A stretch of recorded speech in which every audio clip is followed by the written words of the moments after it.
Bismillahirrahmanirrahim. Assalamualaikum warahmatullahi wabarakatuh. Alhamdulillahirrabbilalamin. Assalatu wassalamu ala rasulillah ma'badu. Apa saja yang harus Anda lakukan ketika Anda ingin minta diruqyah? Ya, sebagai orang yang ingin diruqyah, tentu ada adab-adabnya. Pertama, ini berlaku untuk umum. Pasien itu harus menutup aurat. Maksudnya begini, kalau untuk laki-laki mungkin berpakaian yang seperti dia mau melaksanakan sholat. Itu adab. Kita ingin bertemu dengan pencipta kita. Kita ingin memohon perlindungan atau pertolongan kepada Allah. Kita ingin meminta perlindungan, kesembuhan kepada Allah. Tentu yang terbaik adalah dengan menggunakan pakaian yang baik, ya, pakaian yang baik. Seperti kita mau sholat begitu. Terus untuk wanita ya, pakaiannya harus menutup aurat, kalau bisa pakai mukena atau jilbab syar'i, itu lebih bagus. Itu ada adabnya. Dan juga harus ada dalam keadaan berwudu. Kita harus suci bertemu dengan Allah. Oke, terus tadi ya, kalau yang untuk perempuan kan harus pakai jilbab syar'i atau ya mukena lah. Berikutnya,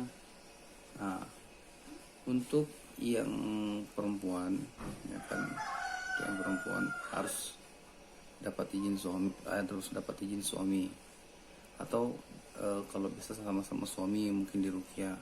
Tapi kalau yang dapat gangguan cuma istri kan paling tidak ditemani mahram, entah itu suaminya, ibunya, anaknya, intinya harus ada yang menemani. Tidak boleh hanya ada peruqyahnya dan tadi yang diruqyah tadi, terutama karena dia wanita. Kalau dia laki-laki mungkin insyaallah tidak apa-apa, dia tidak dapat. Khusus untuk perempuan itu harus ada mahram, harus ada suaminya. Kalau tidak ada suaminya, ibunya. Kalau ada ibunya, adiknya. Kalau ada adiknya, anaknya atau temannya. Intinya tidak boleh sendirian di ruqyah.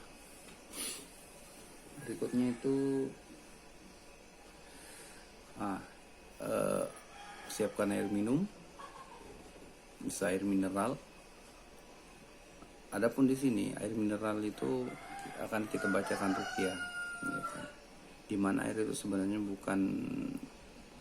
bukan syarat wajib, tapi alangkah baik karena kadang kalau kasusnya berat kita butuh alat bantu, dan di sini alat bantu yang kami gunakan seperti yang dicontohkan itu air yang dibacakan ayat-ayat Al-Quran.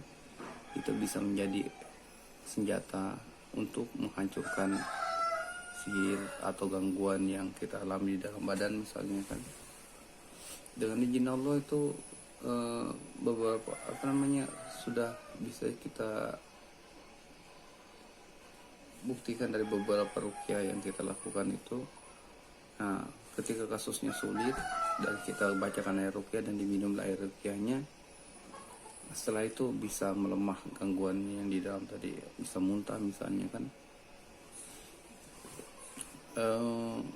Perbedaan kita dengan dukun, ya, dalam tanda kutip, kan kadang itu karena sudah terbiasa mungkin ya, sudah terbiasa datang ke dukun minta air, bahkan itu mungkin tampilannya tampilannya islami lah, ya kan? Tampilannya islami, minta air. Nah ternyata itu salah, tidak boleh seperti itu. Makanya kalau ada yang pernah minta air, dibacakan air ruqyah terus dibawa pulang, bukan seperti itu prosesnya. Yang benar adalah kita ruqyah orangnya, setelah itu untuk mempermudah proses ruqyahnya kita bikinkan air, dimana air ini nanti kan bisa diminum ataupun sisanya untuk dipakai mandi, untuk melunturkan sisa-sisa sihirnya dengan izin Allah tentunya. Karena air itu tidak akan memberi manfaat apa-apa sebenarnya. Dan ketika sudah dibacakan ayat ruqyah, alhamdulillah dari yang pengalaman rukyah yang sudah kita tontonkan itu jinnya melihat bahwa di dalam air itu ada tulisan-tulisan Al-Qur'annya. Ya Allah walam sih. Tapi itu pengakuan, tidak mau dia minum karena dia melihat tulisan Al-Quran di situ. Nah itulah kenapa pas kejadian seperti itu kita mencoba menyadarkan si pasien tadi atau orang yang kita rukyah tadi untuk mau meminum airnya. Alhamdulillah kita sadarkan sebentar, dengan izin Allah dia sadar dan dia meminum, setelah itu langsung muntah. Nah di sini muntah itu alhamdulillah itu pertanda baik. Sendawa pertanda baik, muntah pertanda baik. Nah, terus bahkan buang angin pun pertanda baik dalam hal rukyah itu, karena disitulah mereka keluar.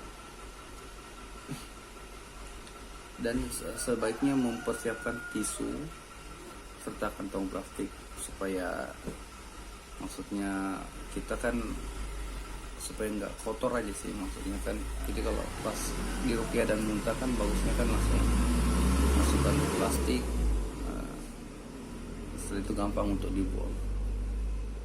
Ya ada padapnya seperti itu aja sih kalau kita ingin di rukyah itu kan harus memperhatikan adab-adab itu, karena sebagian itu ada perukyah yang kasihan gak enak bahasanya tuh, mau kasih tahu gak enakan orangnya. Padahal ini penting untuk mempermudah dan untuk melancarkan proses rukyah yang kita lakukan. Jadi harus diperhatikan adab-adabnya. Apakah ada tempat praktek? Saya sih ngomong diri saya. Apakah ada tempat praktek? Nggak ada. Saya tidak punya tempat praktek. Di rumah ini hanya untuk jualan. Di rumah ini cuma jualan. Saya cari uang di sini. Di rumah ini saya cari uang. Di rumah ini saya jualan. Adapun yang sebelum yang datang ke rumah, ya keadaan terpaksa, karena lebih baiknya itu saya yang datang ke rumah. Kenapa kalau di rumah ini di rumah ini nggak bagusnya begini, dan nanti jadi bahan tontonan orang. Itu kan sementara mungkin Anda butuhnya itu private, maksudnya secara private lah. Lebih bagus dilakukan rukyah itu, lebih bagus dilakukan di rumah orang yang mau dirukyah. Adapun kalau kayak kasus yang kemarin yang datang ke rumah itu karena kasusnya terpaksa, sudah kesurupan memang dibawa ke rumah. Ya, alhamdulillah Allah mudahkan, walaupun banyak juga hal-hal yang semestinya selama ini tidak pernah saya lihat, akhirnya Allah izinkan untuk melihat dan merasakan pengalaman itu. Dan terlebih karena di rumah ini saya punya anak kecil 2 orang, jadi itu kita menghindari agar konsentrasi kita sebagai perukyah itu tidak terpecah. Karena kalau ketika anak itu terserang gangguan, pas proses rukyah terus anak kita juga ikut diserang, itu buyar konsentrasi perukyah tadi. Saya ngalamin itu berapa kali sebenarnya. Kayak sempat nggak mau ngerukyah sebenarnya, tapi alhamdulillah sekarang ini malahan tapi saya mau mencoba menikmatinya. Saya ingin mencoba menikmati keadaan santai sekarang ini. Karena akan tiba saatnya ketika memang Allah menentukan sesuatu, mentakdirkan sesuatu, bisa saja ke depannya saya tidak bisa sesantai ini kan. Jadi saya tidak juga mau meminta kepada Allah untuk ya intinya kan saya hanya ingin menjalani semampu saya saja sih, menjalani semampu yang saya bisa. Seperti misalnya saya lihat para perukyah yang sudah terkenal ini, Ya, mungkin saya lihat dokter Indra itu banyak sekali notifikasi yang minta ruqyah. Nah itulah yang mungkin harus saya syukuri bahwa saya sudah di jalan ini.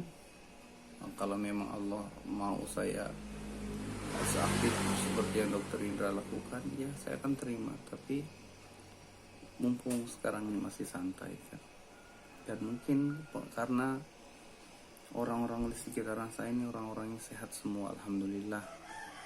Mereka semua terhindarkan dari jin-jin yang jahil, alhamdulillah.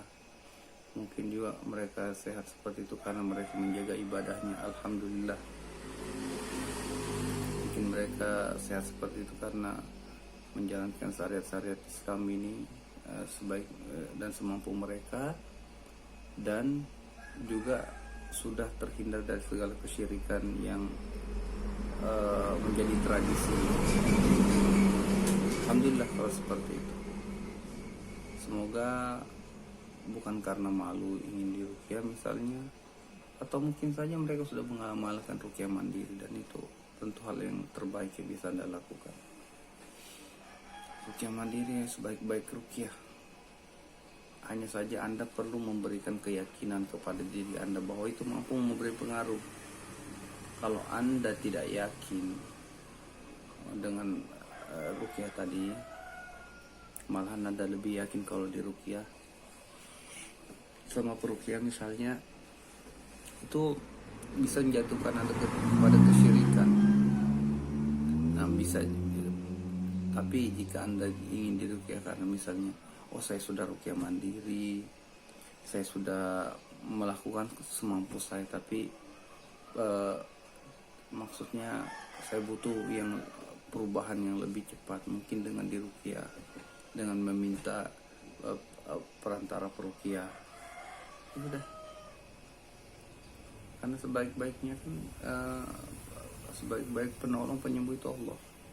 Auzubillahiminasyaitonirrajim. Wa iza muritu fahuwa yashfi. Dan ketika saya sakit, Allah lah yang menyembuhkan. Kita harus tanamkan itu.